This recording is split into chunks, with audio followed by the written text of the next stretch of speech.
బాగా ఇష్టమైనది ఏది? మా ఆయనకి బైక్ అంటే చాలా ఇష్టం. సరే గిరి గారు, ఇప్పుడు మీరు సమాధానం చెప్పాలా. ఒకవేళ మీ ఆవిడ బైక్ అయితే మీరేమవుతారు? యాక్సిడెంట్ అవుతా. ఏమే భార్యని చంపేసేదానికి బాగా ఆలోచించి చెప్పు. బైక్ కీసిన అవుతా. ఎందుకో? కీచుంటేనే కదా బైక్ స్టార్ట్ అవుతుందా? ప్లగ్ పెరిగితే కూడా స్టార్ట్ అవుతుంది.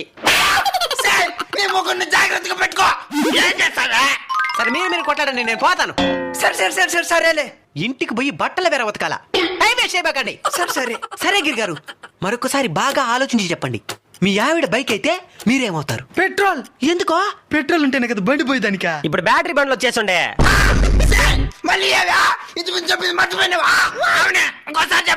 ఆపండి. సరే యుగంధర్ గారు, మీరు చెప్పండి. మీ ఆవిడ బైక్ అయితే మీరేమవుతారు? 2 చక్రాలను అవుతా. ఎందుకో? నా భార్యని నా సొంత భుజాల మీద మోస్తూ ముందుకు తీసుకెళ్తా.